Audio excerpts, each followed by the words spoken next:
여러분 안녕하십니까. 방송으로 보는 신문 아침의 매일경제입니다. 벌써 2월의 마지막 주가 시작이 됐습니다. 그리고 오늘도 아침 신문들이 준비되어 있습니다. 일면 기사부터 바로 전해드리겠습니다.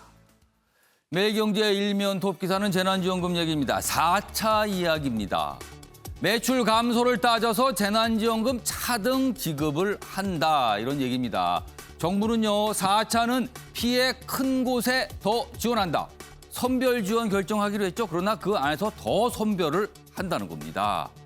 2개에서 3개 그룹으로 나눠서 최대 500만 원까지 지원이 될 것으로 보입니다. 그리고요, 노점상 100만 원 안팎 정액 지급, 이 얘기가 거론이 되고 있습니다.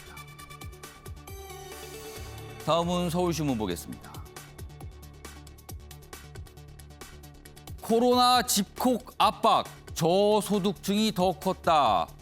지난해 그리고 지금도요, 코로나 때문에 많은 분들 힘들어하시죠. 그리고 외출 쉽지 않습니다. 그런데요, 똑같은 재난에도 더 큰 스트레스, 불안감을 느끼는데 소득에 따라서 다르다는 겁니다.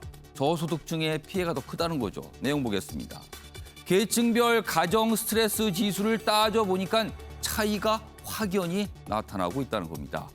그다음에 양육 태도, 그다음에 아동 보육 이런 등등의 저소득층일수록 굉장히 어려움이 많다는 내용입니다. 그리고 저소득층의 61% 코로나 탓에 소득이 줄었다, 이렇게 응답을 했습니다. 이번에는 조선일보 보겠습니다. 류현우도 무직이다. 전 쿠웨이트 대리스다. 그러니까 고위직 탈북자들을 얘기하는 겁니다. 엘리트 탈북민 걸림돌 취급하는 거 아닙니까? 기사는 이렇게 묻고 있습니다.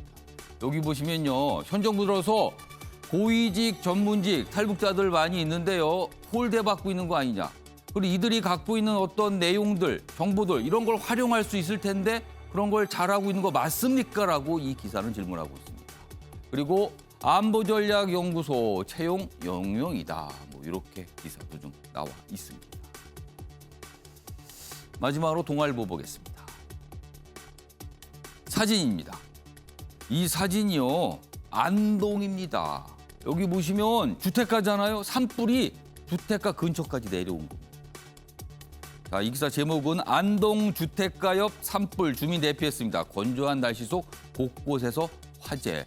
지금 안동뿐만 아니라요, 전국의 곳곳에서 화재가, 이런 산불이 많이 발생했습니다. 굉장히 좀 주의해야 될 때입니다. 지금까지 일명기사 짚어봤고요. 오늘도 뉴스의 행간을 읽어주시기 위해 네 분께서 자리하셨습니다. 한 분씩 소개해드리겠습니다.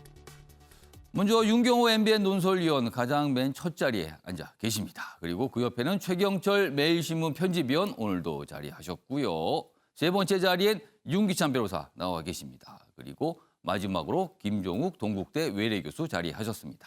안녕하세요.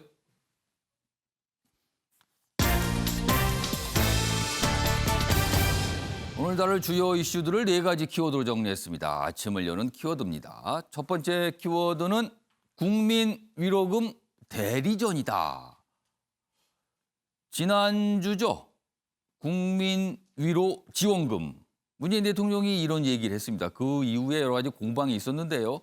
대선 주자급 인물들이 마치 대리전을 벌이는 듯한 모습을 보이고 있습니다. 공방이 치열하게 지금 벌어지고 있어요.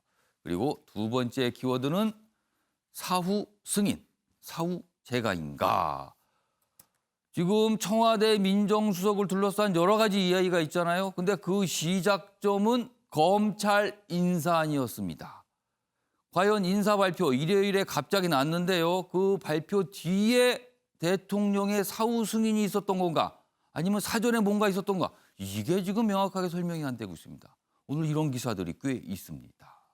세 번째 키워드는 또다시 정부 의사 충돌. 지난해에도 정부와 의사들 충돌이 있었는데 이번에 또다시 충돌 양상입니다.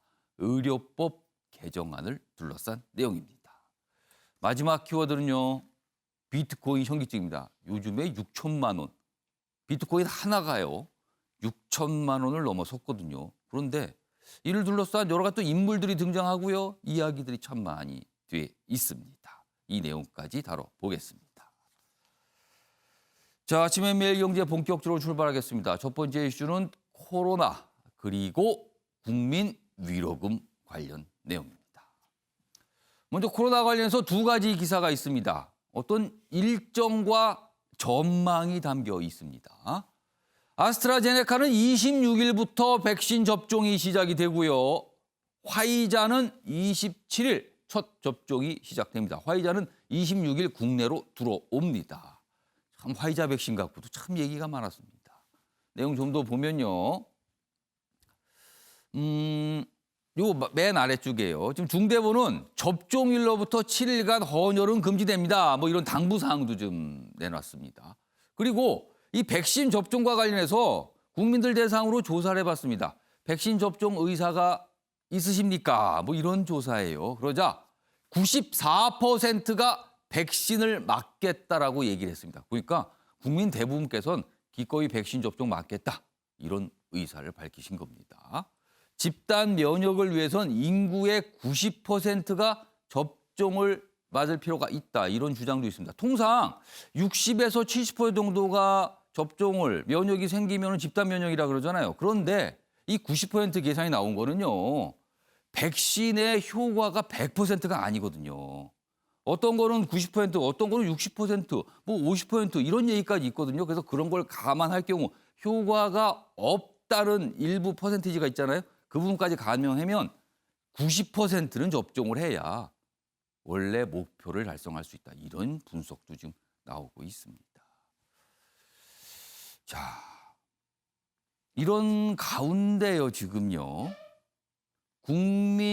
국민위로지원금 이걸 둘러싸고 논란이 있습니다. 문재인 대통령 국민위로금 제한을 하자 야당에서는 조선시대 왕도 날았던 이렇게 못 쓴다. 이런 얘기를 어떻게 함부로 합니까? 이렇게 반발하고 있어요.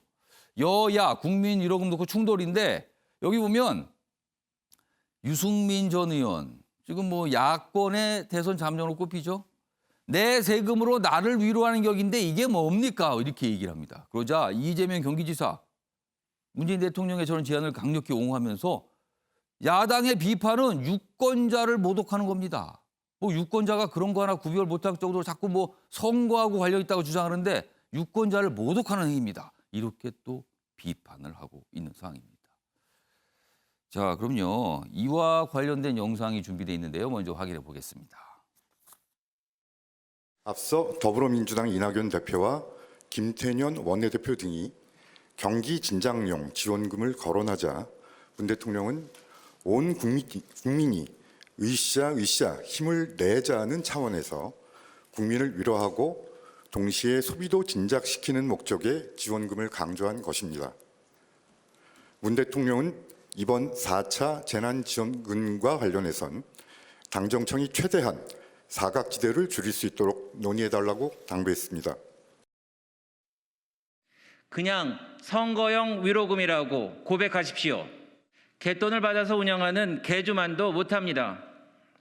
나눠주는 시기와 대상도 정하지 못합니다. 자, 지금 뭐 청와대 지난주 청와대의 발표죠. 이게 고위 당 청와대 인사와 당의 고위 인사 만나서 여러 가지 논의했다는 내용인데 그 브리핑 내용 중에 이 국민 위로금 내용이 있었거든요. 그리고 야당 쪽에 반발 논평까지 들어보셨는데요. 화면 좀 보겠습니다. 유승민 전 의원 앞서 기사에 짧게 소개됐는데요. 여기 좀 더 나와 있습니다. 내가 낸 세금으로 나를 위로한다니 이상하지 않나?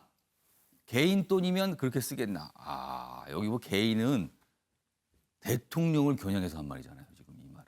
자, 그러자 이재명 경기지사는 야당에서 이거 선거 의식한 거다 이렇게 지적을 했잖아요. 그러자 대통령에 대한 상식 밖의 모독이자 국민의 높은 주권 의식에 대한 폄훼다 이렇게 비판을 했습니다.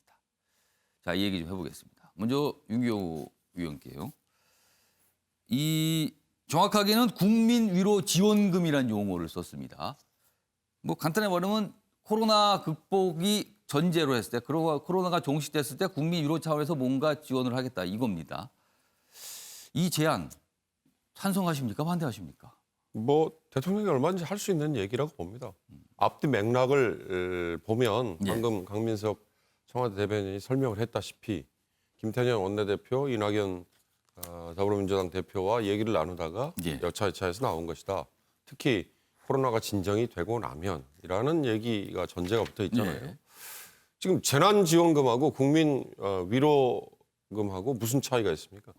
표현의 차이가 있을 뿐이죠. 그걸 선거에 갖다 붙인 건 제가 보기에는 지금 국민의힘 쪽에서 예. 작년 1차 지원금 전 국민에게 줬을 때 예. 그게 이 총선을 패배로 가져간 바꿔 말하면 집권 여당과 정부 쪽에 압승을 가져간 예. 아주 결정적인 요인이다 이렇게 생각을 하나 본데 지나친 피해의식인 것 같아요. 제가 보기에는 재난지원금보다는 당시에 코로나라는 전대미문의 감염병에 대해서 예. 상대적으로 우리 정부가 대응을 잘한 걸로 국민들에게 비춰졌던 좀 뭐 오로지 코로나 방역에 대해서 잘하고 있다는 박수를 보낸 거 아닌가 싶어요. 그 이후에 만약에 곳곳에서 구멍이 예. 뚫렸을 때 선거가 치러졌으면 재난지원금 아니라 뭘 준다고 해도 아마 먹히지 않았을 것 같다. 그런 점에서 저는 국민 위로금이라는 표현이 저런 유승민 전 의원을 포함한 정치인들이 입방아를 찍기는 좋은데 예. 대통령이 뭐든지 할 만한 얘기죠. 할 만한 얘기인데 다만 이걸 선거 갖다 붙이는 거 이건 좀 지나친 피해의식 같아요. 아까 배준영 대변인이 얘기한 예. 거 개돈 개주 이런 거는 예. 저런 얘기 잘못하면 오히려 역풍 맞을 수 있습니다. 그러니까 대통령으로서는 할 만한 얘기를 한 거다. 그리고 내용을 가만히 따져보면 전 국민 대상으로 지급되는 재난지원금의 다른 모습일 뿐이다. 이름만 다를 뿐이지 내용은 같다. 뭐 이런 좀 분석을 해 주셨습니다. 자, 윤찬 변호사께서는 이 사안 찬반 의견을 좀 주시죠. 어떻게 보셨어요? 표현이 적절치 않죠. 그리고 행정부 수반인 대통령께서 조건부로 말씀을 하시면 안 되죠. 조건부. 근데 이게 뭐 코로나에서 벗어날 상황이 되면 주겠다. 이런 그러니까 코로나 종식이라는 조건이 달려 있어요. 뭐 거기에. 정확한 워딩은 뭐 코로나 상황에서 벗어날 상황이 되면 그런데 그렇게 주겠다라는 표현을 한다 그러면 준다는 것인데 그 조건이 붙어 있단 말이죠. 그럼 국민이 이해하기에 준다는 의미를 받아들이고 또는 정치권에서 볼 때는 이 코로나 종식이라는 조건이 뭐 이건 달성이 되겠죠. 그런데 결국은 이제 준다는 의미인데 문제는 뭐냐면 대통령께서 이러이러한 재정 여력을 감안할 때 이 정도는 여력이 된다라고 말씀을 주시면 좋은데 지금 국가 채무가 뭐 956조 뭐 이렇게 올라가고 있잖아요. 그런 상황에서 빚을 내서 준다는 겁니다. 그럼 빚을 내서 위로를 한다는 것이 과연 적정하냐 이런 문제가 하나 있고요. 예를 들면은 일각에서 나오는 바대로 목적세가 지금 많이 남고 있어요. 예. 한 연 20조 거치고 있는데 교육세, 뭐 농어촌 특별세 이런 것들 이 목적세 중에 불용하고 2월 예산이 한 연 4조 이상 된단 말이죠. 그러면 그것을 활용해 가지고 이것을 일반 회계로 전용해서 내가 뭐 이렇게 재난지원금으로 돌려서 지급할 계획을 세우고 있다. 이러면 훨씬 더 멋있잖아요. 뭔가 재난 그 예산에 대한 비전이 보이고 그런데 그런 게 없이 그냥 주겠다라고 그러면 예. 국민들 입장에서 보면은 이것이 재정 집행을 제대로 하고 있는지에 대한 의구심이 좀 든다는 부분이죠.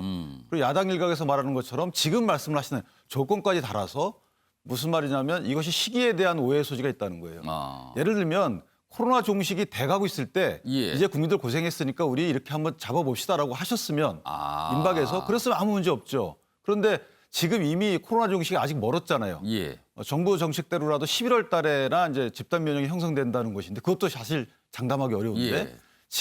지금에서 조건부까지 내걸면서 이런 말씀을 하시는 것이 선거를 3월 달 선거했고 내년도에 3월 그다음에 또 6월 달 또 지방선거 있잖아요. 예. 이런 선거를 임박해둔 상황에서 하시는 말씀을 치고는 오해 소지가 있다는 거죠. 그러니까 굳이 왜 지금 조건까지 그 얘기를 달아서 꺼내는가. 말씀을 하시냐 이거죠. 예. 누군가 질문에 대한 답이긴 한데요. 그래도 예. 대통령께서 말씀하실 때는 내 발언이 굉장히 무겁게 다가갈 것이고 그다음에 이 정치권에 어떤 영향을 줄 것인데 이걸 조건까지 달아서 말씀하시는 건 부적절하다라는 인식을 가지셨어야 되지 않느냐 예. 이런 생각을 합니다. 그러니까 당에서도 지난주에 이 내용에 대해 브리핑을 했고요. 청와대도 브리핑을 했는데 대통령이 얘기했다는 으쌰 이런 내용까지 소개가 되면서 뭐 국민 뭐 위로 지원금 뭐 이게 예의가 등장을 했거든요. 그리고 주말 동안 계속 뭐 공방이 좀 오갔습니다.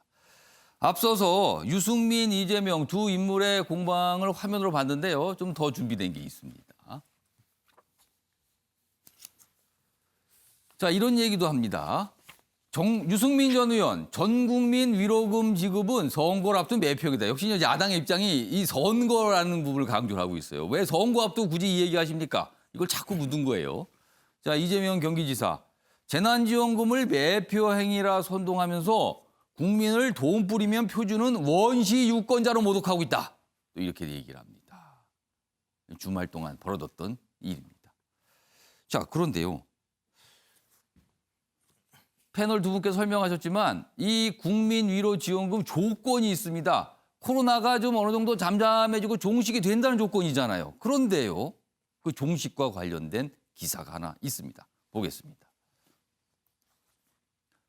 미국, 영국, 프랑스는 올해 말 백신 접종 완료. 한국은 내년 중반 예상.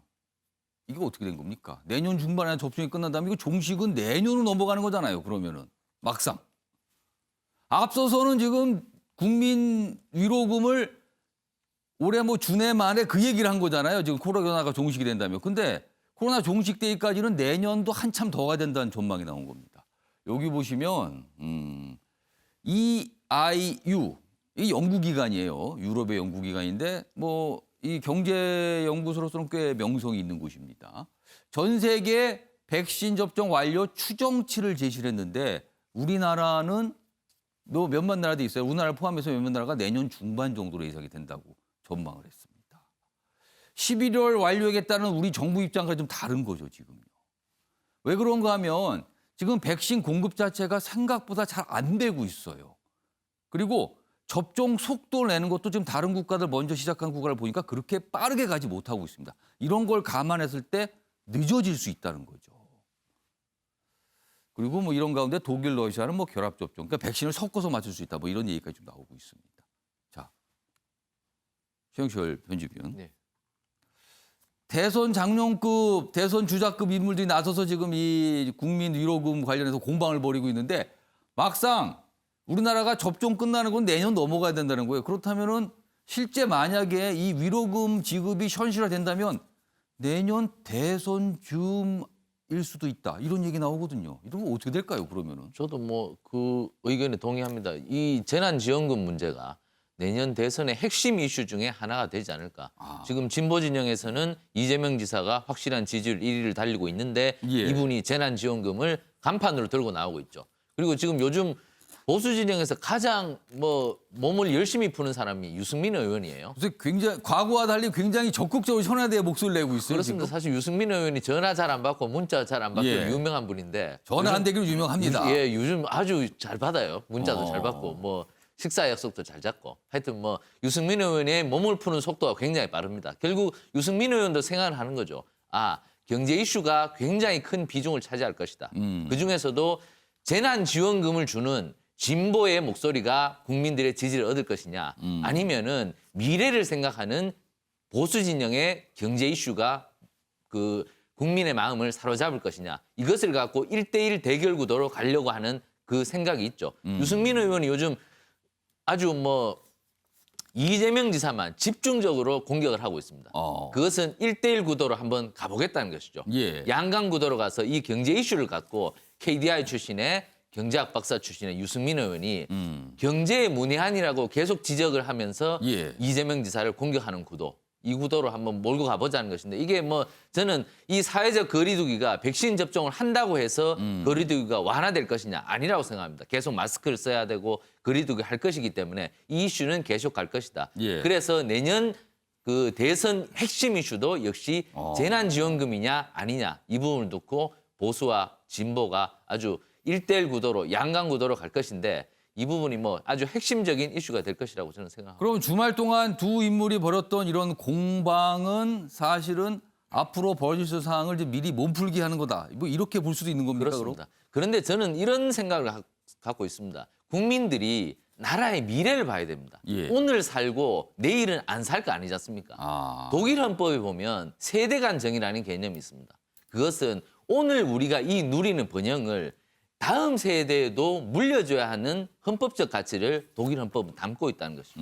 그렇다면 우리도 그 생각을 해야 됩니다. 그럼 재난지원금 돈 있으면 오늘 다 주면 좋죠. 저도 받으면 좋습니다. 하지만 내일도 살고 모레도 살고 이 땅에 미래가 있는 이 땅을 만들려면 우리가 이것만 갖고 오늘만 생각하고 이렇게 살아야 될 것이냐. 저는 이 부분에 대해서 국민들께서 정말 성숙한 마음으로 예. 좀 생각을 해주신다면 여기에 대해서 판단을 좀 쉽게 내리지 않을까 저는 이렇게 생각을 해봅니다. 자, 김종욱 교수님. 아까 시기상으로 봤을 때 이게 대선 직전까지 갈 수도 있다. 이 이슈가. 그러니까 코로나가 어느 정도 잡히는 시기가 해를 넘길 수도 있다. 뭐 이런 전망이에요. 사실 이 백신 접종 시기를 전망을 보면은요. 그렇다면은 지금 3월, 내년 3월 대선을 앞두고 이런 재난지원금, 또 한 차례의 재난지원금 또는 국민위로금 그리고 재정 문제 이런 게 큰 이슈로 부각될 수 있다. 뭐 이런 전망으로 연결되거든요. 어떻게 전망하세요? 이게 뭐 계속 아마 중요한 쟁점이 될 거라고 생각을 합니다만 알 수 없다. 아직 1년 남았거든요. 말한 것처럼 EIU의 생각처럼 내년 중반까지 갈 수도 있지만 우리 정부가 얘기한 11월에 끝날 수도 있어요. 그럴 수도 그러면 있죠. 우리 정부가 상당히 예를 들면 업적을 쌓게 되는 거지요. 아. 뭐 그런 상황이기 때문에 예단할 수 없는 상황이라는 생각이 들고요. 이제 제 핵심은 저는 그런 것 같습니다. 그러니까 적어도 4월 선거 때문에 이런 일이 벌어진 거라 생각이 드는 거예요. 4월 재보궐선거와 관련해서 여야가 자기의 입장들을 세우기 위해서 한 거라는 생각이 들긴 합니다만 전 쟁점은 뭐냐면 적어도 선거 때 그럼 예를 들면 자영업자들이 월세 안 냅니까? 인건비 안 냅니까? 예를 들면 어려운 건 마찬가지라는 상황이 분명히 있는 거죠. 이걸 극복해야 되는데 그럼 갑자기 야당이 이 상황에서 오히려 예. 문제 제기할 게 아니라 선제적으로 예를 들면 좋다. 보편적 지급을 좀 뒤로 미루고 대신 힘든 분들에 대해서는 좀 깊게 지원을 해주자. 보편 지급이 아니라고 할지라도 예. 저 사각지대가 분명히 있으니 그분들 사전에서 지원해주자라고 얘기해야 되는 게 맞지 않나 저는 생각이 드는 거예요. 오히려 더 예, 선거를- 위로금 얘기 나왔을 때 그 재정이 있다면 미리 돼서 어려운 분 더 줍시다. 이렇게 할 수도 있다는 거죠. 선거니까요. 선거 야당 말대로요. 그리고 그렇다면 4월 7일까지 이 어려운 상황에서 재난지원금 문제를 논의도 할 수 없다라고 얘기할 수 있습니까? 좀 그것도 이해가 안 되는 거고 또 하나 야당은 제가 볼 때는 비판해도 잘해야 돼요. 왜냐하면 예. 유승민 의원 얘기한 게 뭐냐면 내가 낸 세금으로 나를 위로한다? 아, 그럼 복지 지출은 이런 거 아닙니까? 다 똑같은 거죠. 예를 들면 또 그다음에 뭐 국민이 낸 세금으로 생색을 낸다? 아, 야당이 다 합의해줬잖아요. 재난지원 과거에도요. 그다음에 거기다가 또 나경원 전 의원은 자식들 지갑에 있는 돈 꺼내면 쓰면서 생색낸다? 국민이 자식입니까? 제가 볼 때는 논지를 갖다가 예를 들면 정쟁화시키는 거예요. 핵심은 뭐냐? 저도 지금 어려운 분들에게 두텁게 지원하자. 하지만 보편적인 지원이라고 얘기하는 것은 상당히 많은 재정적인 압박을 줄 수 있으니 예. 추후에 논의하자고 얘기하게 되면 논의가 건강하게 되는 건데 제가 볼 때는 지금 야당이 제기하는 건 재정 건전성 논의도 아니고요. 제가 볼 때 그냥 예. 4월 재보궐선거와 관련해서 자기 지지층을 동원하기 위한 것이 아닌가 생각이 들기 때문에 오히려 제가 볼 때 번지수를 잘못 짚은 것 같다는 생각이 들어요. 그런 측면에서는. 유시환 변호사께서 반론하실 게 있으신 것 같아요. 반론이보다는 조금 보탤 게 있는데 예. 야당은 선별적 지원을 지금도 주장하고 있어요. 그리고 지금 4차 재난지원과 관련돼서도 반대하지 않습니다. 예. 그러니까 보편적 지원보다는 두텁게 보호하자라는 입장이고 심지어는 김종인 비대위원장 같은 경우에는 대통령의 비상대권을 이용해서 100조 원 정도의 예산 구조조정을 통해서 이거를 두텁게 보호하자 이런 안도 내놨고 그 제안을 이미 했죠. 예, 그래서 예. 지원을 하지 말자는 의미가 아니고 지금 대통령께서 하신 말씀의 시점이 제가 아까 말씀드린 대로 오해 소지가 있다는 거죠. 선거를 기준으로 했다는 말씀이 아니고 이미 코로나 종식이 좀 멀었는데 지금 왜 굳이 조건까지 걸어가면서 그 말씀을 지금 하시냐 이거죠. 그럴 필요 없다는 겁니다. 예를 들어서 종식쯤 해가지고 그때 말씀하셔도 오해는 덜했을 텐데 지금 이제 당정 회의 간에 그런 말씀을 하신 거잖아요. 그렇기 때문에 그 부분은 좀 문제가 있다는 취지의 주장이죠. 그러니까 아직 오지도 않은 조건을 한참 남은 것 같은데 그 조건을 걸면서 왜 굳이 국민 위로다 뭐 이런 얘기를 했는가 이런 윤시환 변호사께서 이런 반론을 좀 해주셨습니다. 주말 동안 뜨거웠습니다. 그리고 참 기사도 많이 나왔습니다. 이 내용 가지고요. 그리고 아마 오늘도 정치권에서는 이 얘기 할 것 같습니다. 지금.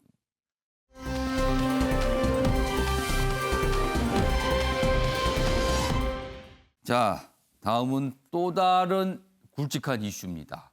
청와대 민정수석입니다.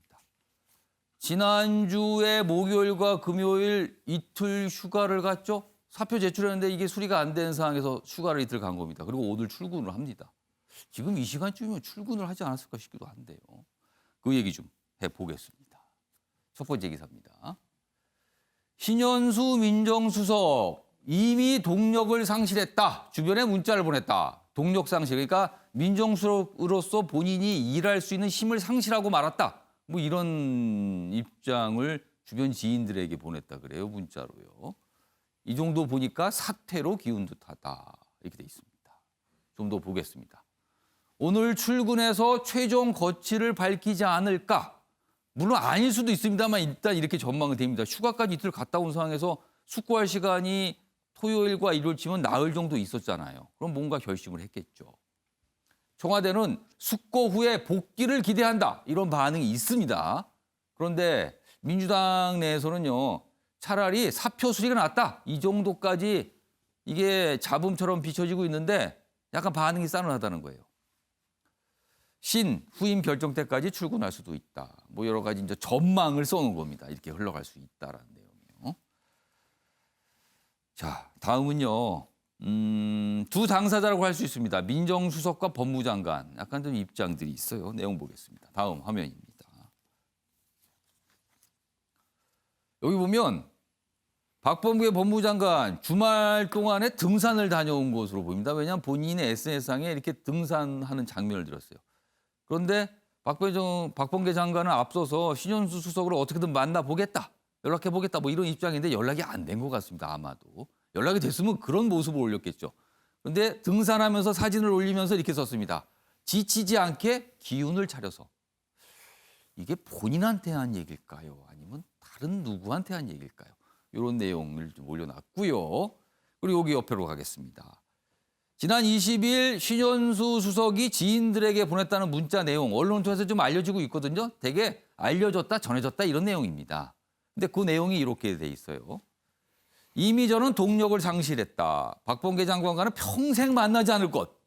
아, 그렇다면 이게 통상 틀어져도 보통 틀어진 게 아니다. 지금 이렇게 생각이 들잖아요, 지금요. 법무부와 검찰의 안정적 협력 관계는 시작도 못 해보고 깨졌다. 자, 이 내용을 보면요. 본인의 역할이 법무부, 검찰 안정적 협력 관계를 만드는 거였는데 이거는 시작도 못 해봤다. 뭔가 좌절, 뭐 이런 느낌이 좀 듭니다. 지금 이 주말 동안에 있었던 상황입니다. 자, 그럼요. 이와 관련된 영상도 준비된 게 있습니다. 확인해 보겠습니다. 법무부 장관과 민정수석 간의 갈등이 여과없이 언론에 공개되는 일이 벌어지고 있습니다. 어떤 사안을 갖고 정부 내부에서 이견으로 갈등이 있는 것은 피할 수 없습니다. 그렇다 하더라도 이 갈등이 관리되지 않고 이런 식으로 언론에 버젓이 공개되는 것은 바람직하지 않습니다. 대통령께서 윤석열 총장과 신현수 수석을 중용한 이유는 모두 그들의 바른말과 상식 때문이라고 보여집니다. 그런데 바로 그것 때문에 신 수석이 물러날 처지입니다. 대통령의 20년 직위로서 신뢰를 쌓아온 인물이 팽당하는 상황은 대통령 본인의 의지를 빼놓기는 설명하기 어려운 거 아니겠습니까? 선거를 앞둬서 그런가요? 아무튼 어떤 정치권 이슈가 불어오면 굉장히 치열합니다. 요즘에 모습을 보면요. 자, 이런 가운데요. 오늘 나온 이런 내용의 기사가 오늘 몇몇 신문에 실려 있습니다. 보겠습니다. 다음입니다. 박범계 장관의 검찰 인사 사후 승인을 받았나? 사후라는 거는 문재인 대통령의 사후 승인. 그러니까 발표를 먼저 하고 나중에 재가를 받았다. 뭐 이런 거예요. 사후 승인 받았나? 아니면 제3경로로 문 대통령의 의사를 확인했나? 사후 승인을 받았건 제3경로를 받았던 정식 절차가 아니고 먼저 재가를 받고 이런 게 아니었을 수 있다는 겁니다. 지금요. 내용 좀 더 보겠습니다. 지금 명확하게 설명이 되고 있지 않는 지점들이 있다는 거예요. 자, 신 인사안 발표 공지 때까지 몰랐다. 지난 7일 일요일 날 발표됐는데 그때까지 몰랐다는 거예요. 박 사전 승인 없이 인사를 강행한 거 아닌가? 그리고 사후 승인을 받은 거 아닌가? 이 기사는 지금 그런 내용을 다루고 있습니다. 그 가능성에 대해서 다루고 있는 거예요. 일부에서는 문재인 대통령 사후 결재 가능성이 있다 이런 얘기를 합니다. 그러나 청와대는 재가 없이 발표한 건 아니다라고 얘기합니다. 근데 이 재가가 과연 미리냐 나중이냐 이건 모르는 겁니다. 근데 청와대는 재가 없이 발표한 건 아니다. 그러면서 이 사안을 가지고 문재인 대통령과 연결짓지 말아달라는 당부를 계속하고 있거든요. 그러나 내용 흐름상으로는 이렇게 나오고 있는 겁니다. 지금 보도에서. 구체적인 과정은 청와대가 공개 안 하고 있는 상황이다. 이렇게 돼 있습니다. 그리고요. 여기 밑줄을 좀 보겠습니다. 이 내용까지 지금 나왔는데요. 박범계 장관이 7일 검찰 인사 발표를 강행하자 신현수 민정수석이 박 장관에 대한 감찰 필요성까지 제기한 것으로 알려지고 있습니다. 감찰해야 된다고 얘기한 것으로 전해졌다는 거예요. 그렇다면 이 정도까지 상황이 됐을 땐 과연 무슨 일이 있었던 것이냐는 거죠. 지금. 자, 이 얘기 좀 해보겠습니다. 아직 뭐 100% 어떤 게 사실인지는 확인 안 되고 있습니다만 언론에서는 약간 분석 또는 주변의 전원들을 통해서 소개를 하고 있습니다. 정영철 편집위원, 이 가능성을 좀 어떻게 보세요? 저는 뭐 추측입니다만은 예. 신현수 수석이 이렇게 생각을 했을 겁니다. 인사 발표가 일요일 날 나고 나니까 예. 이건 난 모르는데 예. 그러면 사후 승인이 됐나? 이렇게 처음에 생각했다가 알아보니 이 인사가 나를 제치고 보이지 않는 권력이 작용을 해서 대통령과 법무부 장관과 결재가 이루어져서 내가 모르게 인사가 이루어졌구나. 사후에 이렇게 그 스토리를 알게 되었다. 제가 생각하기 이렇습니다. 왜냐하면 이 청와대가 공식 부인을 했습니다. 사후 승인에 대해서.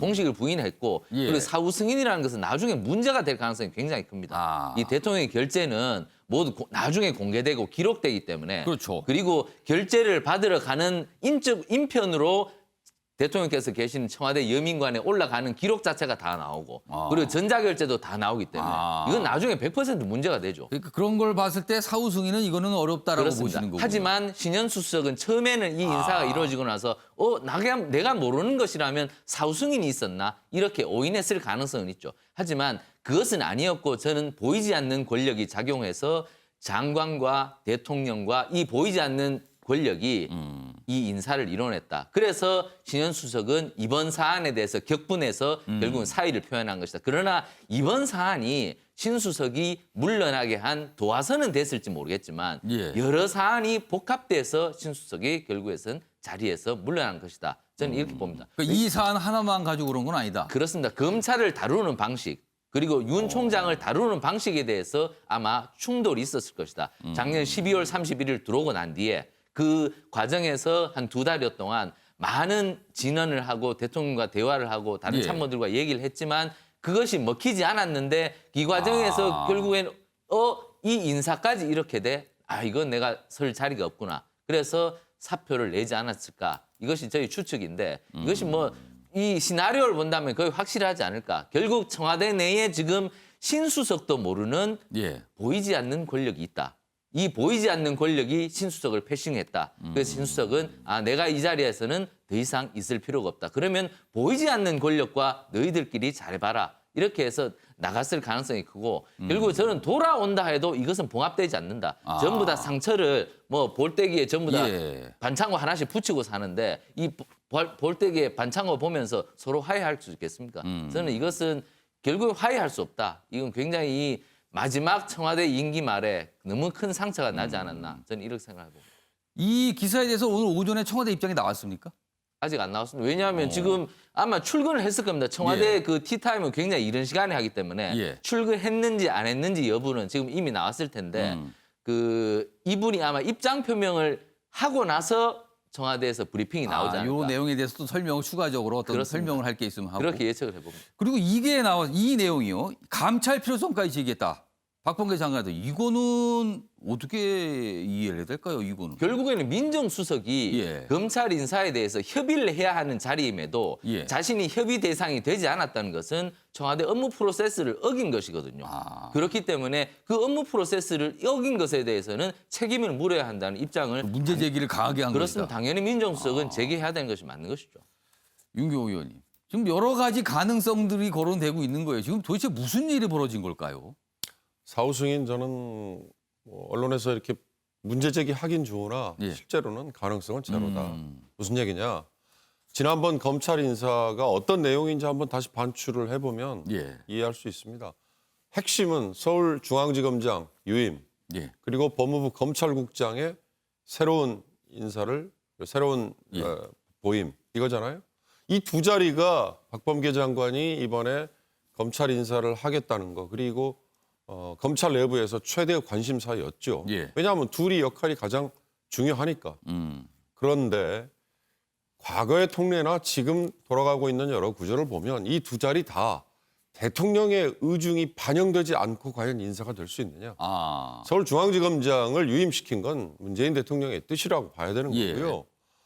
법무부 검찰국장은 박범계 장관이 자기가 편하게 쓸 수 있는 사람 이렇게 표현하면 뭐 적절할지 모르겠습니다만 생각이 좀 일치하는 사람. 그렇습니다. 눈빛만 보고도 통할 수 있는 사람. 예. 아무리 박범계 장관은 정치인 출신이고 판사 경력을 가진 분이지만 검찰과의 의사소통의 중간 다리 역할을 할 수 있는 그게 법무부 검찰국장의 역할이니까요. 예. 그렇다면 그 두 자리가 인사의 핵심입니다. 나머지는 사실 별 의미가 없습니다. 나머지는 뭐 누가 관여를 할지 누가 뭐 예. 의견을 낼지 이런 거는 핵심이 아니라고 보는데 그렇다면 민정수석이 대통령의 뜻을 거슬러 가면서 예. 서울중앙지검장을 이성윤에서 지금 다른 사람으로 교체해야 됩니다. 그걸 저의 의사를 반영해 주십시오라고 끝까지 고집을 했을까? 그건 있을 수 없는 일이죠. 민정수석의 역할은 민정수석의 존재 가치는 대통령의 뜻을 존중하는 것. 대통령의 뜻을 뭐 받든다고 표현하면 좀 지나친 뭐 왕조 시대냐 또 이렇게 얘기하실 분들도 있을 수 있겠습니다만 그럼으로써 의미가 있는 거지. 예. 민정수석이 자기의 의지를 끝까지 고집한다? 예. 전 그건 아무리 지금 청와대 내에 이게 레임덕 이런 거하고는 상관없이요. 비서로서의 보임을 한 분들은 스스로의 그건 자기의 영역을 예.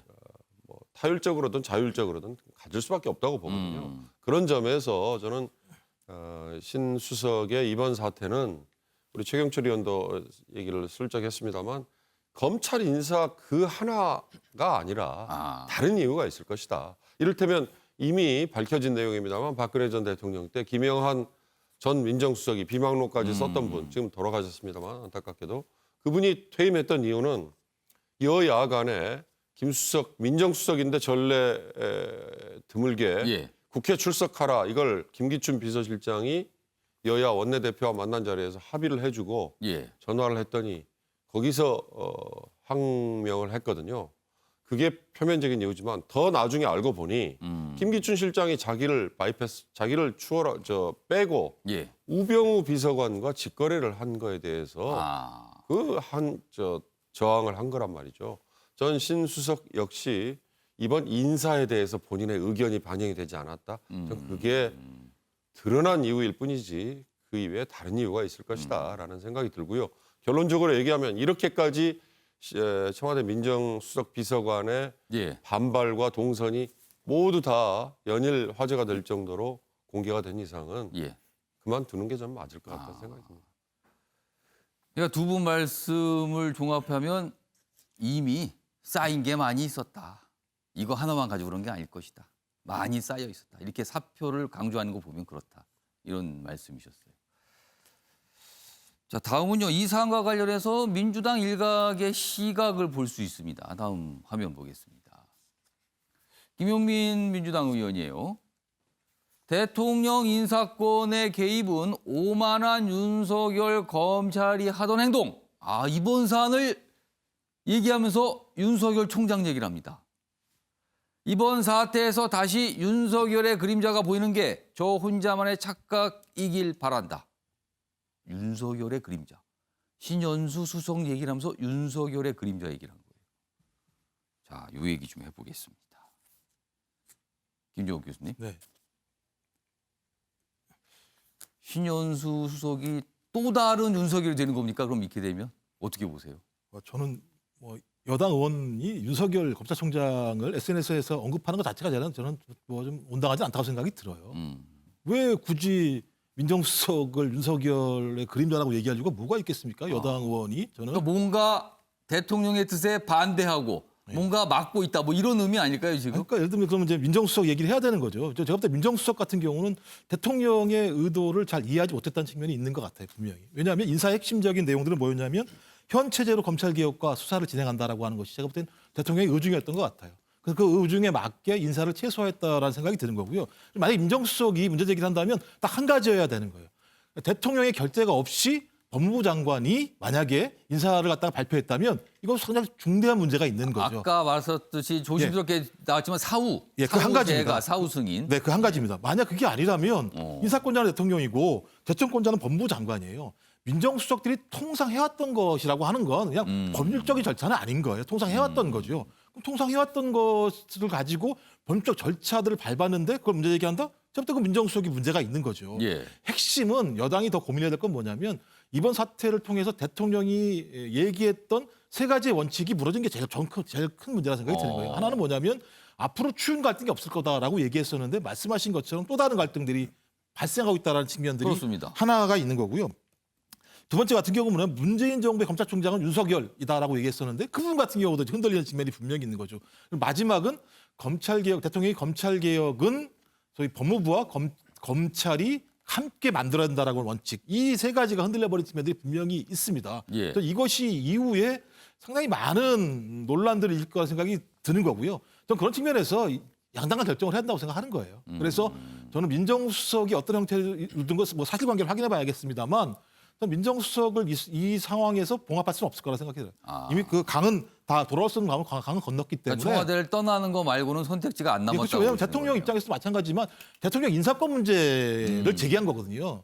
이거 상당히 고유한 권한인 거고 예. 또 청와대 참모가 제기하지 말아야 될 영역의 전 범주라 생각이 들기 때문에 뭐 신 수석이 뭐 본인 스스로는 상당히 그 좀 지금 상황에 대해서 난감해하고 당혹스러워할지 모르겠습니다만 통치 입장이나 청와대 입장에서는 그렇게 결정하는 것 자체가 저는 옳은 수준이라는 생각이 드는 거고요. 그럼 여당원도 마찬가지인데 이 문제와 관련해서 너무 저렇게 SNS를 통해서 문제제기하지 않았으면 좋겠어요. 청와대 내부에서 절차에 따라서 결정하고 국민한테 설명을 하고 설명에 대해서 국민이 납득하게 되면 상관이 없는 거고 납득하지 못하면 또 국정 지지율 떨어지는 수밖에 없는 상황이기 때문에 저는 그런 좀 상식적인 절차를 밟아서 가는 게 더 맞다고 생각을 합니다.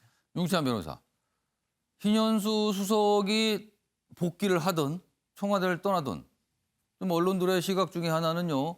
문재인 대통령 리더십은 타격을 받을 수밖에 없다. 이런 분석이 있습니다. 이 판단은 좀 어떻게 보세요? 저는 동의합니다. 왜냐하면 김용민 의원이 마치 그 신 수석이 인사권을 침해한 것처럼 얘기하는데 저는 예. 개인적으로 신 수석이 대통령의 인사권을 지키려다 벌어진 일이라고 생각을 해요. 그렇게 또 다른 해석을 하시네요. 왜냐하면 예. 그 민정수석실이라는 것이 장관의 임명제청의 창구잖아요. 그럼 대통령의 의중을 받들어서 장관과 사전 조율을 하든가 그다음에 그 인사 제청안이 올라오면 대통령께 전달하든가 뭐 이런 역할을 하는 거란 말이에요. 일반적으로 인사수석실이 하지만 검경 인사만큼은 민정수석실이 하고 있어요. 예. 그렇다면 대통령의 의중이 표현됐다면 민정수석이 거기에 반하는 진언을 하기 어려워요. 권고는 하더라도 그래도 이렇게 하자라고 하면 대통령의 뜻을 받들어서 장관과 조율하는 것이 어떻게 민정수석의 역할이란 말이에요. 그렇다면 민정수석의 수석이 내는 안이 대통령 안과 다르다는 전제를 하면 안 되는 것이죠. 그렇다면 결국 대통령의 인사권이 누구에 의해서 침해됐느냐는 또 다른 문제로 불거질 수 있는 거예요. 아까 김용민 의원의 또 다른 말, 뭐 참모 한 명이 휘둘린다는 얘기하는데 예. 그 참모가 전 신 수석이라고 보지 않고 다른 분일 수도 있는 거예요. 예를 들면. 그래서 이 부분은 대통령과 민정수석이 갈등 관계가 아니고 예. 민정수석이 들을 때 대통령의 말씀을 다르게 들은 거죠. 그런데 알고 보니까 또 다르게 흘러갔던 거예요. 그러니까 수석 입장에서는 징계 얘기도 나왔던 것이고 이렇게 뭐 그만둔다고 얘기가 나온 것이죠. 예. 만약에 대통령이 사전에 말씀을 주셨다면 그에 반발해서 그만둘 수는 없는 거죠. 참모라는 직위가. 예. 그렇기 때문에 이것은 이 사태 흐름하고는 안 맞는다는 것이고 그러면은 신현수 수석이 사표를 저렇게 고집하고 있는 이유는 대통령의 뜻, 대통령의 의중을 본인이 잘못 읽었다 이 생각을 하는 그렇지 겁니까? 않죠. 읽은 정도 갖고는 되지 않는 것이고 예. 본인이 들은 대통령의 말과 달리 흘러갔다는 거죠. 그런데 그렇기 지금 때문에 검찰 인사하는 대통령의 뜻 아닙니까? 그 자체가? 그러니까 대통령의 뜻이 변했다고 볼 수 있는 겁니다. 그러니까 신 수석이 들었던 대통령의 말씀과 예. 이후에 흘러갔던 그 과정이 다르다는 거죠. 그럼 신 수석은 그렇게 판단한다는 네, 거예요? 그렇기 때문에 달라졌다. 이건 제 추측입니다. 본인이 설 자리가 없다고 본 거고 결국은 대통령 레임덕과 연관된 사태로 파악할 수 있는 거예요. 왜냐하면 이것이 박범계 장관이 몇 말씀 말씀 중에 이 4명의 검사장 인사 관련돼서 윤석열 총장이 미흡하다고 생각할 수 있다. 예. 그러니까 자기는 최선을 다했다 이런 말씀하거든요. 그러니까 박범계 장관의 본인 스스로의 인사 아니라고 보기도 어려워요. 그렇다면 예. 또 다른 정치 세력이 있다고 봅니다. 저는 개인적으로. 그 박범계 장관을 통해서 그 해당 정치 세력이 인사를 투영시킨 것이고 예. 이것을 결국 대통령이 나중에 받아들이신 거죠. 처음에는 받아들이지 않으시려다가 예. 나중에 받아들이신 게 그러면 아닌가. 잠깐만요. 지금 복잡한데 처음에 인사안이 있었어요. 근데 그 인사안이 아닌 다른 형태의 생각을 대통령이 하고 있었고 민정수석은 그 내용을 알고 있었다. 대통령 생각을. 근데 중간 과정에서 실제 나온 최종 인사안이 나오기까지 대통령의 판단이 바뀌었다. 이렇게 보시는 겁니까, 그럼? 저는 이제 정리를 하자면 신수석이 이해했던 대통령, 그러니까 이렇게 얘기했겠죠. 당신이 이렇게 한번 해봐라. 예. 이 정도까지는 있었다고 봐요.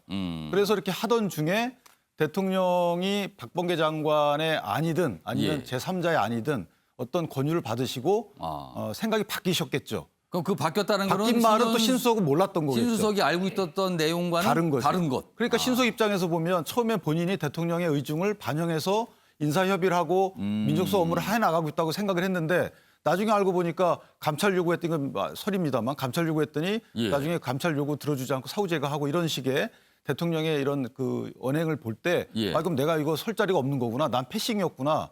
내가 대통령을 뭐 충심을 다해서 모시려고 왔는데 그럴 수 없는 정치 환경이구나.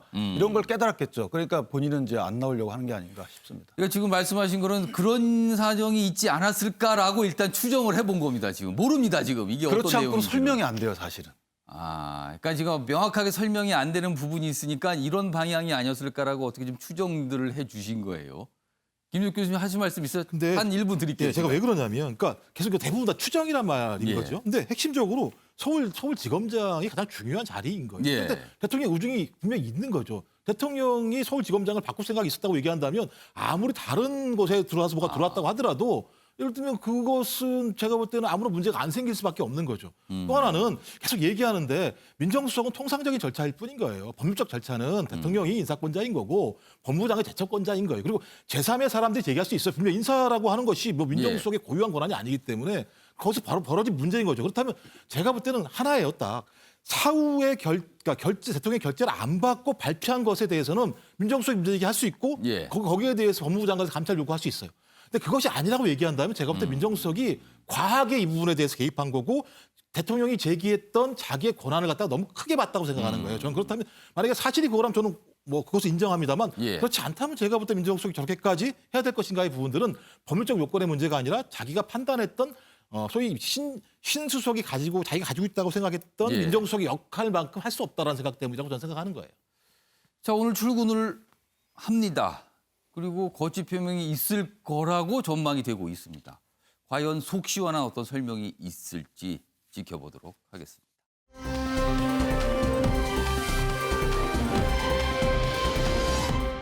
자, 다음은요. 패널 분들의 촌철살인을 들어보는 순서입니다. 어떻게 생각하십니까? 보시죠.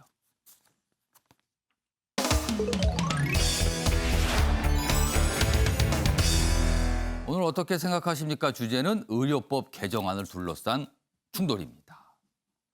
그러니까 정부, 어떻게 보면 이제 국회에서 지금 이 법에 대해서 이 처리가 진행 중이에요. 근데 정부 입장이 반영이 됐다고 할 수 있죠. 그리고 의사들과 이 사이에 충돌이 벌어지고 있는 겁니다. 자, 먼저 첫 번째 기사 보겠습니다. 의사협회, 이거 처벌 과도하다, 총파업 불사다 이런 입장이 나왔습니다. 그래서 정부 불법 집단행동 단호 대처다. 지금 코로나 극복에 다 힘을 모아야 될 때 뭐 하는 겁니까? 이렇게 정부는 또 반발하고 있어요. 의료법 개정안 싸고 충돌이다. 내용이 짧게 소개돼 있습니다. 금고 이상의 형이 나오면 이 의사들, 쉽게 말해서 의사들 면허를 취소하는 겁니다. 취소하는 겁니다. 그러자 의협, 이거 면허 강탈법이다. 자율징계하도록 해줘야 됩니다. 이렇게 주장을 하고 있어요. 그리고 그러나 보건복지부 장관, 국민 안전 차원에서 개정 추진하다. 그런데 만약에 의사 총파업이 있다면 백신 접종 어떻게 되는 겁니까? 국민들은 좀 불안하죠. 이런 내용입니다. 자, 그럼요. 이와 관련된 양측의 입장이 있습니다. 들어보겠습니다. 의료법 개정안이 국회 법사위를 통과하면 우리가 전국 총파업에 나설 수밖에 없다. 그리고 그 총파업의 결과가 결국은 코로나19 진단 치료 지원, 또 코로나19 백신 협력 지원, 백신 접종 협력 지원, 이것에 중대한 장애를 초래할 수밖에 없을 것이다. 총파업을 하게 되면, 우리 집단 행동을 하게 되면 자연히 여기에 상당한 장애가 있을 수밖에 없다. 사고만 내도 의사 면허가 무조건 취소되는 것처럼 사실을 호도하고 있어 개탄을 금할 수 없습니다. 특정 직역의 이익이 국민의 생명과 안전보다 우선할 수는 없습니다. 불법적인 집단 행동이 현실화된다면 정부는 단호히 대처할 것입니다. 자, 지금 영상으로는 사실 뭐 양쪽의 입장이 어떻게 보면 굉장히 온건한 표현이 돼 있죠? 온건하게. 그러나 여기 기사 보시죠. 사실은 글상으로는 SNS상에 올린 글상으로는 이런 표현도 있었습니다. 의협, 여당이 입법권을 가지고 보복을 하는 거다. 자, 여당 일각에서는 국민 협박하면 그게 깡패지 의사냐. 아, 이거 총파업 관련된 얘기예요. 거칩니다, 지금. 그리고 야당은요, 왜 하필 지금 법 개정을 하는 건가? 왜 하필? 또 이런 얘기를 합니다. 정세균 총리 뭐 이야기는 방금 전에 영상으로 들어보셨습니다. 자, 이 얘기 좀 해보겠습니다. 패널 분들께서는 어떻게 생각하시는지, 어떤 촌철 살인을 설명해 주실지 들어보겠습니다. 먼저 최영실 의원께서는 어떻게 생각하십니까? 뭐 저는 취지는 공감하되 시기는 의아하다고 썼는데요. 의료법. 그렇습니다. 예. 뭐 이 의료법이 뭐 취지는 당연히 뭐 이 법을 만들만 하죠. 왜냐하면 자본주의 사회에서 선진국으로 갈수록 직업윤리에 대해서 굉장히 강조점을 많이 둡니다. 예. 뭐 저희 기자들 같은 직역을 봐도 부정청탁 방지법에 저희들도 들어갔습니다. 저희는 민간 기업에 소속된 사기업의 직원들인데도 예. 공무원과 똑같은 의무를 지어라. 너희도 똑같은 윤리의식을 갖고 공무원들과 똑같은 만큼의 윤리적인 행동을 하여라. 그런데 공무원들은 뭐 나중에 공무원 연금도 받고 이런 국가에서 여러 가지 수혜를 주지만 저희는 그런 것도 없단 말입니다. 수혜는 편집원이 뭐 개인적인 수혜도 잠깐 섞어 주셨네요. 그렇습니다. 그렇죠. 수혜는 받지 않지만 의무는 지우라는 거죠. 그렇습니다. 그렇다면 언론인도 사회가 요구하는 그만한 가치를 지켜야 한다면 그만큼 국민의 눈높이에 맞는 행동을 해야 된다는 것이죠. 그렇기 때문에 그러한 직업윤리에 대한 취지는 저는 의사들도 똑같이 가져야 한다. 공감합니다. 하지만 지금 시기는 의사들이 만약에 반발한다면 예. 의사도 사실 기분 나쁘지 않습니까? 왜 우리를 범죄자로 몰아 갑자기 지금. 그런데 그런 감정적인 분노를 다스릴 만한 정부가 카드가 있느냐 말이죠. 의사들이 이렇게 화가 나서 만약에 우리 백신 협조 못해 이렇게 했을 때 정부가 무슨 카드가 있습니까 지금. 작년과 같은 공공의대 설립했을 때 정부가 카드가 없어서 졌지 않습니까? 결국에는 뭐 의대생들 저 국시 보는 거 결국 정부가 뒤로 물러났어요. 그렇습니다. 지금 정부는 카드가 없습니다. 이 의사들의 반발에 대해서. 예. 그런데 카드가 없는 상황에서 이것을 밀어붙인다면 결국 정책은 허공에 뜰 뿐이죠. 정부가 저는 볼 때 계속해서 헛발질을 하는 것은 국민들의 취지에 맞는 법안은 내지만 그 법안을 정책으로서 실현시킬 수 있는 수단을 과연 정부가 갖고 있느냐에 대해서 의문을 갖고 있다는 거죠. 지난해도 사실 공공의대 문제를 가지고 한 번 충돌이 있었잖아요. 근데 그렇습니다. 이 두 번째 충돌이 또 나오는 거거든요. 그렇습니다. 지금. 정부는 정책을 만들고 시행할 예. 때 지혜롭게 해야 됩니다.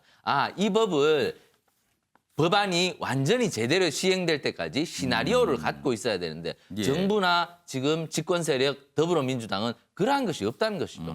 그냥 한번 질러보는 법안이 아닌가 이렇게밖에 국민들을 볼 수밖에 없다는 거죠. 그러니까 이 취지는 공감하지만 예. 시기는 정말 맞지 않다. 이 법안을 잘 다듬어서 나중에 이 법이 제대로 시행할 수 있는 정부가 자신감을 갖고 있을 때 이 법을 밀어붙여도 늦지 않다. 집권 세력의 이 충고를 저는 한번 해봅니다. 유기찬 변호사는 이 의료법 개정안 그 내용 좀 자세히 소개해 주세요. 어떤 내용이 담긴 겁니까? 간단히 말씀을 드리면 원래 의사들 면허는 몇 가지 사유가 있어요. 면허 결격 사유라고 그러는데 의사 예. 결격 사유. 결격 사유에 해당하는 일이 벌어지면 면허가 취소되는 거죠. 그러니까 이제 정신질환을 갖거나 아니면 뭐 대마나 향 정신성 이 중독자이거나 그다음에 피성년 후견인 그러니까 약간 뭐 정신적인 문제가 있는 분들. 그다음에 이제 의료 관련 예. 의료 관련 법령 위반으로 금고 이상의 형의 선고를 받고 그 형의 집행이 끝나거나 집행유예가 기간이 종료되기 전 사람들. 그러면 여기서는 이제 집행유예만 끝나면 의사가 자격증 다시 신청할 수 있거든요. 다시 된다는 거죠. 네, 그런데 이제 바뀐 건 어떻게 바뀌었냐면 모든 형사범죄로 인해서 금고 이상의 형을 선고를 받고 지금까지는 특정 범죄에 대해서만, 특정 상황에 대해서만 적용되는데 의료 관련 이게 법령 위반만 모든 했었죠. 범죄에 대해서로 간 거네요. 모든 범죄에 대해서 만약에 뭐 위반해서 형의 선고를 받고 예. 금고 이상의 형을 선고를 받고 살았다 하더라도 5년간은 또 못해요. 나온 뒤에. 집행이 다 끝나도 5년 동안은 의사가로 활동할 수가 없는 거군요. 그렇죠. 그다음 집행유예 선고받게 되면 2년 동안 또 못하게 되고 선고유예를 선고받아도 선고유예 기간 중에 못하게 되니까 예. 그러니까 심한 제약이라는 거죠. 이분들 말씀은. 그렇지만 이것은 이제 다른 유사제격하고는 다소 같아요. 유사제격이 다 이런 식의 제한이 변호사는 있거든요. 어떻습니까? 똑같아요. 변호사도. 그러니까 변호사에 있는 법을 그대로 갖고 온 거예요. 이미 모든 범죄의 금고 이상일 때 적용받고 있습니까, 예. 변호사? 그런데 이제 하나 국내심이 그 합의 과정에서 넣은 것은 뭐냐면 예. 원래 파산된 자가 복권되기 전에도 의사 자격증을 못 갖게 돼 있었어요. 개정안에는. 근데 이제 국내심이 그건 빼자고 해서 빼줬고 그다음에 이제 업무상 과실치사상 그래서 의료행위를 하다가 만약에 의료사고 때문에 근무형을 선고받은 경우에 그건 빼기로 했는데 그거는 적용은 안 되는. 근데 이 부분도 좀 문제가 있어요. 왜냐하면 원래대로 하면 국민의 생명과 안전을 보호하려는 그 해당 직역에서 일어난 범죄에 대해서는 그 자격을 제한해야 되는 것인데 어찌 보면 그건 그거는 빠졌다는 빠지고 거네요. 오히려 다른 것들은 들어가고 해서 문제가 하나 있고 또 하나는 약사들은 이런 제한이 없어요. 약사법은 제한이 없는데 왜 의료법만 제한이냐 이런 부분이 문제가 있는 거죠. 그래서 다소 이제 언밸런스는 있지만 개인적으로다가는 시기상 문제는 있어요. 이것이 굳이 20대 때부터 논의돼 오던 건데 갑자기 예. 지금에 와서 할 필요는 없고 코로나가 어느 정도 진정이 되면 그때 약간 그 법령을 조금 보충하거나 빼거나 넣고 해서 그때 조금 더 심도 있게 논의한 뒤에 추세가 분명히 이런 식의 개정은 이루어져야 됩니다. 제가 보더라도. 그렇지만 개정의 시기를 좀 밀어붙이는 것은 지금 안 맞다라는 생각을 합니다. 그 의사협회에서 나오는 게 반대하면서 내는 뭐 예실까요? 그러니까 교통사고를 일으켜서 금고 이상 혁이 나왔을 때도 의사활동 못한다. 뭐 이런 또 얘기를 하는데 이건 뭡니까? 그러니까 우리가 교통사고가 나면 이 종합보험에 들어있는 상태에서 10대 과실이 없는 한, 10대 위반이 없는 한 그것은 이제 공소가 제기되지 않습니다. 예. 근데 이제 일부 뭐 스쿨존에서 일어났다든가 이런 것들에 의하면 만약에 금고 이상 형이 나오면 그것은 해당이 되죠. 예. 그런데 그 연 20, 30명 정도 해당이 되니까 예. 수치로 보면 크진 않아요. 많지는 않다는 거죠. 많지는 않다는 거죠. 그 역으로 생각하면 연 20, 30명 정도의 국민 생명과 안전에 위해를 가하는 인원들을 걸러내기 위해서 지금 코로나 백신 접종할 이 시기에 예. 굳이 이 법안을 밀어붙여야 되느냐 이런 또 반론도 있어요. 그러니까 조금 시간이 지나서 법을 정비해서 하는 것은 제가 볼 때 국민적 공감대를 얻을 수 있을 것이다 이렇게 생각합니다. 자, 김종혁 교수께서는 써주셨는데 어떻게 생각하십니까, 이 사안? 저는 의협이 특권 조직인가라는 생각이 드는 건데, 그러니까 저 일반인들 같은 경우는 법 없이도 살아요. 실제로는요. 저희가 법 위반할 일도 별로 없고요. 저 의사들도 마찬가지입니다. 그 정도의 전문 기술과 삶을 살아왔으면 웬만해가지고 제가 볼 때는 범법행위 안 할 거라고 좀 봐요. 대부분의 의사분들은 그냥 네네. 큰 문제 없이 시기에 사십니다. 대해서는 조정할 수 있다는 생각이 들긴 합니다만 저는 예. 원칙적인 문제를 제기해야 되는 거죠. 시기는 그다음 문제라는 생각이 드는 거고요. 예를 들면 그런 거잖아요. 만약에 금고형의 유죄 확정자에게 치료, 수술, 시술 받고 싶어 하겠습니까, 국민들이? 몸과 마음을 고치는 문제인데 저희 실정법을 위반한 사람에게 치료받고 싶어 하겠습니까라고 하는 고민이 하나가 있는 거고요. 또 하나는 아까 말씀하신 법의 형평성 문제도 분명히 있는 거죠. 왜 의사만 이렇게 예를 들면 다른 직군, 유사한 직군과 다른 평가를 받지? 마지막으로는 자율징계하겠다 얘기하는데요. 예. 아니 의사협회가 뭐라고 자율징계를 할 수 있습니까? 예를 들면 그러니까 제가 볼 때 모든 것을 의사들은 특권적이라고 생각하는 것 같아요. 저는 그 앞에 모두가 평등하고 의사는 의사로서 자기의 본분을 다하면 충분히 존경받을 수 있다. 본인들이 만약에 그렇게 존경받아올 수 있는 행동을 했다라고 얘기한다면 아마 국민들이 지켜주지 않겠습니까? 저는 그런 측면에서 의협이 제기하고 있는 건 상식적이지 않다는 생각이 드는 거고요. 말씀하신 것처럼 지금 백신 접종이 벌어지고 있는 상황이기 때문에 시기적인 조정을 할 수 있다고 생각이 듭니다만 또 역으로 의협이 예를 들면 백신 접종이라고 하는 것을 가지고 하나의 무기를 삼아서 제기하는 건 상당히 큰 문제였다는 생각이 들고 의사가 의협이 저런 식의 카드를 가지고 국민을 협박할 수 있을까라고 하는 측면에서는 저는 생각보다 상당히 큰 문제가 있다고 생각합니다. 만약에 파업에 들어가면 어떡합니까, 이거? 제가 볼 때는 이건 제가 볼 때는 국민의 여론의 힘으로 스스로 중단하게 만들어야지 매번 예를 들면 이런 상황마다 자기의 직능적인 이익을 위해서 국민의 생명을 볼모로 삼는 일이 계속 벌어진다? 저는 그것을 계속 용납한다? 그럼 계속 앞으로 의협이 이런 일이 생길 때마다 의협은 이런 방식을 통해서 가지 예. 않겠습니까? 저는 그것은 온당하지 않다고 생각을 합니다. 지금 이 의료법 개정안은요, 국회 상임위 보건복지위원회를 통과를 했습니다. 그래서 이제 법사위로 가게 되거든요. 그리고 그 이후엔 본회의에 올라가겠죠. 이 절차는 남아 있는 상황입니다.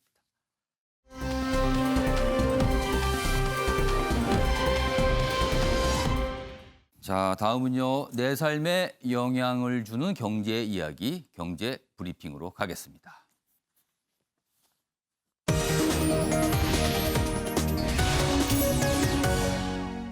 오늘 경제 브리핑은 비트코인 얘기 좀 해보겠습니다. 뭐 투자하시는 분도 있을 것 같고요. 그리고 그냥 들어만 보시는 분도 있을 것 같고요. 그리고 어떤 분들은 좀 아직은 낯설게 느껴지는 분도 있을 것 같고요. 그러나 참 얘기는 많이 되고 있습니다. 첫 번째 기사입니다. 자, 앨런 머스크 트윗에 비트코인 현기증 장세. 그러니까 앨런 머스크 굉장히 유명하신 분이죠, 이분. 이분이요. 본인이 SNS상에 하나 쓴 거예요. 이 비트코인 뭐 약간 긍정적으로 본다라는 식으로 썼죠. 그러자 값이 막 뜁니다. 한때 비트코인 하나가 우리 돈으로 6,500만 원을 돌파했습니다. 엄청납니다. 투자자들 혼선이다. 그런데 좋다고 써놓고 나서 며칠이 지났는데 값이 뛰었잖아요. 그런데 다시 이렇게 얘기합니다. 비싸긴 하다. 뭐 어떻게 되는 거죠? 그러면은 이 언급에 출렁거리고 있다. 그리고 투자 규제, 손정의, 손절 경고에도 뭐 지금이라도 사야 되는 거 아닙니까? 이거 자꾸 오르는데요. 뭐 이런 생각들을 많이 하신다는 겁니다. 자, 그런데요. 다음 기사 하나 더 보겠습니다. 각국 중앙은행이요. 비트코인과 같은 디지털 화폐 발행 얘기를 하고 있습니다. 이 디지털 화폐가 나오면 비트코인의 운명은 어떻게 되는 겁니까? 비트코인은 이게 민간에서 만들어진 거잖아요. 그런데 중앙은행이 공적인 영역에서 이런 디지털 화폐, 가상화폐를 만들어낸다면 어떻게 되는 겁니까? 앞으로 화폐라는 것은. 그 얘기입니다. 가상통화 영향력이 커지자 중앙은행들이요. 여기 보면 CBDC 뭐 이렇게 돼 있는데 이걸 우리말로 풀어내면 중앙은행이 발행하는 디지털 화폐 이런 뜻입니다. 이게 얘기가 있는데 전 세계 66개국 가운데 80% 이상이 검토하고 있다는 거예요, 지금. 그리고 중국 같은 경우 굉장히 적극적으로 지금 이 움직임이 있다는 겁니다. 자, 이거 어떻게 되는 겁니까? 그럼 이 상황은요. 이 얘기 좀 해보겠습니다. 윤경 의원님, 우선 이 비트코인 이런 정도의 가상화폐, 디지털 화폐 이게 금과 같은 자산으로 봐야 됩니까? 아닙니까? 이거 어떻게 판단해야 됩니까? 자산 가치는 분명히 인정이 되고 있습니다. 왜냐? 희소성 때문에요. 기사에 슬쩍 있습니다만 비트코인 전체 가치가 지금 1조 달러. 예. 한정적이에요. 아무나 살 수 없어요. 뭐 우선 금액에 제한이 있고요. 채굴, 최초에는 채굴이라고 표현을 하지 않습니까? 예. 그 채굴이라는 거는 이제 온라인 이제 컴퓨터상에서 엄청난 기술적인 노력이 필요한데 전기도 엄청나게 많이 소요된다는 거고 쉽지 않아요. 이미 채굴이 된 게 유통이 되고 있는 건 디지털 거래소가 있긴 있습니다. 예. 결론적으로 얘기하면 희소 가치 때문에 지금 자산으로서는 인정을 받아요. 문제는 투기성이 너무 심하다는 거죠. 아까 이 전 화면에 나왔던 기사에 그래프가 있습니다만 2017년 12월에 예. 우리 돈으로 한 2천만 원까지 올랐다가 불과 1년 사이에 반토막이 난 적이 있습니다. 예. 아까 손정희 회장 얘기를 했는데요. 손정희 회장이 바로 그때 약 1,000억 원 정도를 투자를 했다가 예. 절반 550억 원을 날렸습니다. 지금 그래프에 잘 보시면 그래프상으로 보면 값이 그렇습니다. 거의 2017년 말에 널뛰기가 엄청나군요. 2018년 말까지 예. 1년 사이에 그렇게 됐는데 문제는 올해 들어와서 지금 불과 1년 사이에 6배 가까이 지금 치솟았습니다. 예. 한 800만 원 했던 게 지금 6천만 원까지 갔으니까요. 자, 희소 가치 때문에 이렇게 값이 오르는 거에다가 앨런 머스크 같은 예. 세계 경제를 좌지우지하는 사람이 한마디 했어요.